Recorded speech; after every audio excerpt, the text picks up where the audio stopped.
dans le prochain épisode de Demain nous appartient. Tandis que Martin devient le principal suspect, Bart et Roxane partent en mission pour la chambre du bébé. En parallèle, un ancien client de Maître Novak ne passe pas inaperçu. Attention, les paragraphes qui suivent contiennent des spoilers sur l'épisode de Demain nous appartient diffusé demain soir sur TF1. Si vous ne voulez rien savoir, ne lisez pas ce qui suit. Mercredi 2 novembre dans Demain nous appartient. Martin devient le principal suspect. Delphine est morte. Le procureur a été interpellé à l'hôpital puis conduit au commissariat où il est interrogé par le commandant Constant en présence de Raphaël, son avocate. Toutefois, Sébastien semble particulièrement troublé et s'enferme dans le silence. Aurore, qui assiste à l'interrogatoire derrière la vitre sans teint, ne reconnaît plus Sébastien.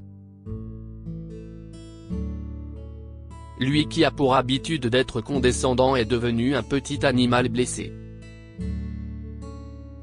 Au cours de l'interrogatoire, le commandant Constant insinue que Sébastien s'est disputé avec Delphine et qu'il l'a poussée du haut des escaliers.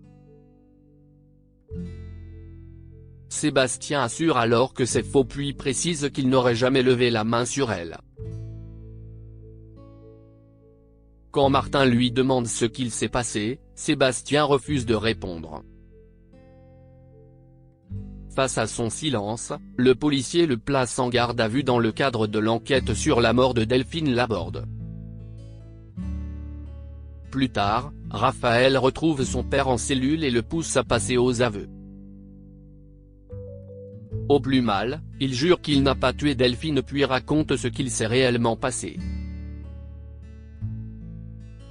Lorsque le commandant Constant lui a fait comprendre qu'il fréquentait la même femme, il est allé la voir à son hôtel pour la confronter. Malheureusement, elle n'a rien voulu lui dire.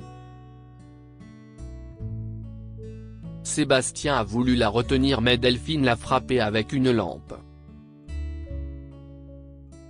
Quand il est revenu à lui, il l'a cherchée partout mais sans succès. Ensuite, il n'a revu Delphine que lors de sa visite à l'hôpital.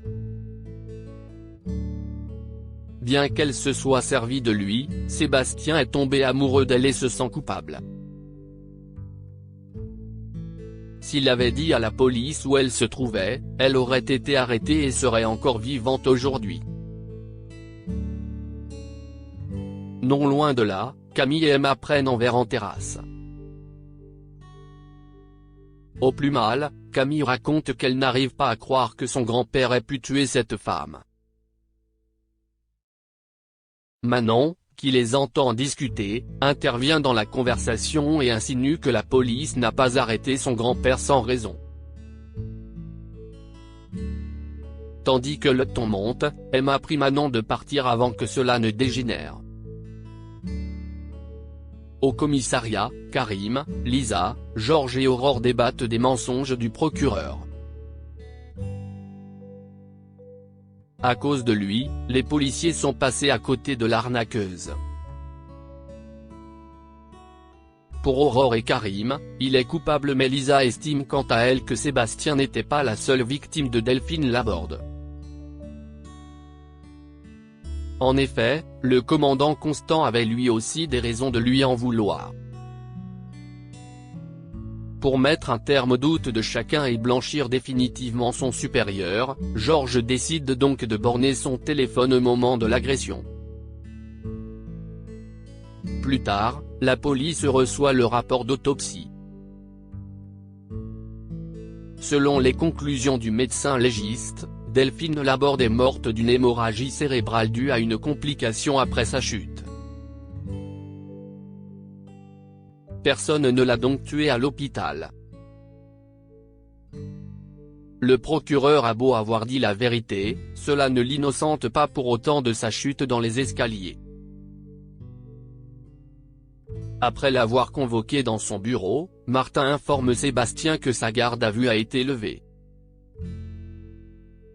Comme il reste le principal suspect, le procureur raconte finalement ce qu'il s'est passé le jour de l'agression de Delphine.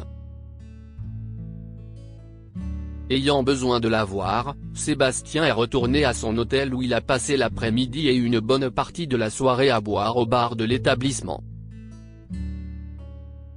Au moment où le commandant Constant promet de vérifier tout cela, Sébastien rétorque qu'il conduit cette affaire à charge contre lui. Pour Martin, c'est faux, d'autant que toutes les pistes ont été explorées. Sébastien se demande alors pourquoi il n'a pas été lui aussi inquiété. Pour sa part, Lisa précise que toutes les vérifications concernant l'emploi du temps de Martin sont en cours et que la police vérifie méthodiquement toutes les pistes. En fin de journée, Aurore indique à Lisa que l'alibi du procureur a bien été confirmé par le réceptionniste de l'hôtel. Tous les soupçons envers lui sont donc écartés. En revanche, Georges fait une révélation qui promet changer le cours de l'enquête. En effet, le téléphone portable de Martin a borné près d'une heure aux alentours de l'étang de Tarbes. Comme il n'y a eu aucune activité sur son téléphone pendant cet intervalle, le policier se dit qu'il est possible que Martin l'ait laissé là-bas pour se fabriquer un alibi pendant qu'il agressait Delphine. Bart et Roxane partent en mission pour la chambre du bébé à 4 mois de grossesse, Roxane a moins de saute d'humeur. Pressée de voir son bébé, la future maman commence à regarder les meubles pour sa chambre. D'ailleurs, elle a repéré plusieurs meubles de seconde main sur un site de vente entre particuliers. La vendeuse étant prête à lui faire un prix si elle prend tout, Roxane doit absolument se rendre sur place dans l'après-midi. Elle sollicite donc Bart pour qu'il l'accompagne. Après avoir récupéré les meubles à 45 minutes de 7, Bart et Roxane s'arrêtent sur une aire de repos pour faire une pause. En revenant sur le parking, ils découvrent que la camionnette a été volée avec tout ce qu'ils ont acheté pour le bébé. Bien évidemment, pour Roxane, tout est de la faute de Bart et de son envie de café. Un ancien client de Maître Novak ne passe pas inaperçu au cabinet Perrault. Gabriel accueille un certain Malik Benallal qui désire s'entretenir avec Maître Novak qui est en charge de tous ses dossiers. Lorsque le jeune homme lui apprend que l'avocate ne travaille plus ici et qu'elle a arrêté ses activités pour des raisons personnelles, Malik est remonté.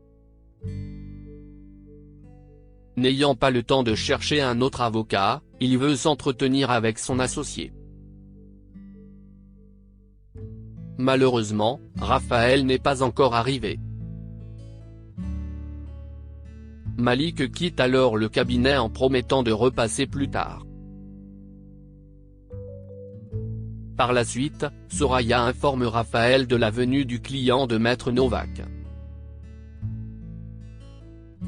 Cependant, en apprenant qu'il s'agit de Malik Benallal, elle refuse de s'occuper de ses dossiers. Selon les mots de Sophie, c'est un client borderline. Soraya propose bien de jeter un œil mais Raphaël lui rappelle qu'elle n'est pas spécialisée en droit des affaires. Aussi charge-t-elle Gabriel de lui faire une liste de tous leurs confrères susceptibles d'être intéressés.